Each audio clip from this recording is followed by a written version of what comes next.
ഇപ്പോൾ കോൺഗ്രസ് നേതാവ് രമേശ് ചെന്നിത്തല മാധ്യമങ്ങളെ കാണുന്നു. വരുന്ന ഒരു വർഷത്തിനിടെ തെരഞ്ഞെടുപ്പിന് പോകുന്ന സംസ്ഥാനങ്ങളുടെ നേതാക്കളെ വിളിച്ചൊരു ചർച്ച എപ്പോഴും ഉള്ളതാണ്. അപ്പം അതിൻ്റെ ഭാഗമായിട്ടാണ് നാളെ കേരള നേതാക്കളെ വിളിച്ചിരിക്കുന്നത്. അതിൽ ഇത് ചർച്ച ഉണ്ടാകുമെന്ന് എനിക്ക് അറിയില്ല. ഉണ്ടോ കോൺഗ്രസിനകത്ത് അങ്ങനെ യാതൊരു അഭിപ്രായ വ്യത്യാസവും ഞാൻ കാണുന്നില്ല. എല്ലാവരും ഒരുമിച്ചാണ് പോകുന്നത്. പിന്നെ ഇഷ്യൂസ് വരുമ്പോൾ ചിലപ്പോൾ വ്യത്യസ്ത അഭിപ്രായങ്ങൾ പാർട്ടിക്കകത്തൊക്കെ പറയുമായിരിക്കും. അതൊക്കെ കോൺഗ്രസ് ഒരു ജനാധിപത്യ പാർട്ടിയിൽ സ്വാഭാവികമാണ്. ഇല്ല, അങ്ങനെയൊന്നുമില്ല. അതൊക്കെ പാർട്ടിയാണ് തീരുമാനിക്കുന്നത്. പാർട്ടിയുടെ തീരുമാനമാണ് അന്തിമം. അല്ല, അതൊക്കെ ഉണ്ടാകുമായിരിക്കും. പക്ഷേ കോൺഗ്രസിനെ സംബന്ധിച്ചിടത്തോളം ഇത്തരം കാര്യങ്ങളൊക്കെ തീരുമാനിക്കുന്നത് പാർട്ടിയാണ്. പാർട്ടി ഹൈക്കമാൻഡാണ്. അപ്പോൾ ഹൈക്കമാൻഡ് ഒരാളിനെ KPCC പ്രസിഡന്റായിട്ട് തീരുമാനിച്ചാൽ എല്ലാവരും അംഗീകരിക്കും.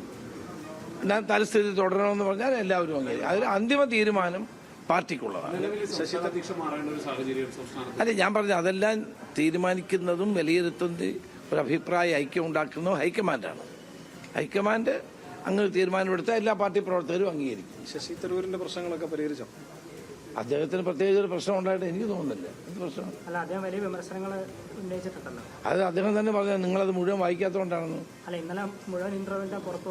അതിനകത്ത് അദ്ദേഹം അങ്ങനെ ആരെയും വിമർശിച്ചിട്ടൊന്നുമില്ലല്ലോ. ഞാൻ അദ്ദേഹമായിട്ട് ഫോണിൽ സംസാരിച്ചു. ഞാൻ ഫോണിൽ സംസാരിച്ചതാണ്. ഞാൻ എനിക്ക് അദ്ദേഹമായിട്ട് അങ്ങനെ ഒരു പാർട്ടിക്കെതിരായ നിലപാട് അദ്ദേഹം സ്വീകരിക്കുന്നത് ഞാൻ ഒരിക്കലും കരുതുന്നില്ല. ഒരിക്കലും കരുതുന്നില്ല. അതൊന്നും ഞാൻ മറുപടി പറയാം.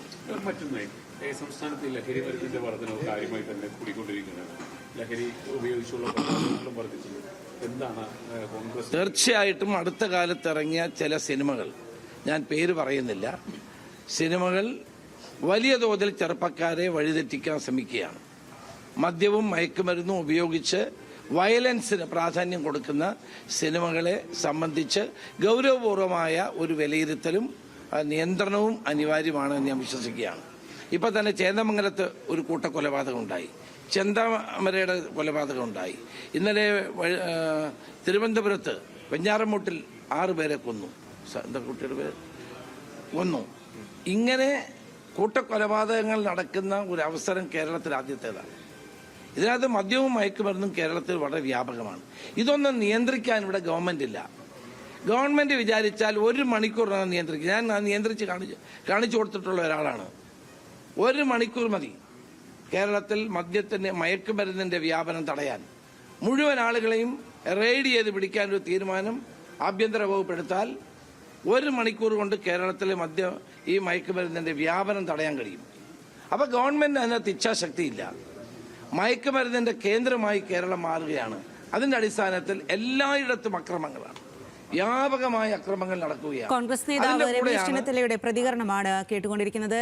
KPCC പുനഃസംഘടനാ കാര്യത്തിൽ VD സതീശൻ പറഞ്ഞതുപോലെ തന്നെ കാര്യങ്ങളെല്ലാം തള്ളുകയാണ് രമേശ് ചെന്നിത്തല. അത്തരം ചർച്ചകളിലേക്ക് ഒന്നും നീങ്ങിയിട്ടില്ല. അതൊക്കെ സമയം പോലെ ഹൈക്കമാൻഡ് തീരുമാനിക്കും എന്നുള്ളതാണ്. നിലവിൽ ഉയർന്നു വരുന്ന അഭ്യൂഹങ്ങളൊക്കെയും വെറും അഭ്യൂഹങ്ങൾ മാത്രമാണ് എന്നാണ് രമേശ് ചെന്നിത്തല പറയുന്നത്. അതുപോലെ തന്നെ തരൂരിന്റെ സംബന്ധമായിട്ടുള്ള കാര്യത്തിലും രമേശ് ചെന്നിത്തല പ്രതികരിച്ചിരുന്നു. തരൂർ പാർട്ടിക്കെതിരായി നിൽക്കുന്നില്ല, നിലവിൽ പ്രശ്നങ്ങളൊന്നുമില്ല, താൻ നേരിട്ട് ശശി തരൂരുമായി സംസാരിച്ചതാണ്, തനിക്ക് പ്രശ്നങ്ങളൊന്നും ഉള്ളതായി തോന്നുന്നില്ല എന്നും രമേശ് ചെന്നിത്തല പറയുന്നുണ്ട്. അതുപോലെ തന്നെ നാട്ടിൽ നടക്കുന്ന കൊലപാതകങ്ങൾ, ലഹരി മൂലമുണ്ടാകുന്ന കൂട്ടക്കൊലപാതകങ്ങൾക്കൊക്കെ സർക്കാരിനെ വിമർശിക്കുകയും ചെയ്യുന്നുണ്ട് രമേശ് ചെന്നിത്തല.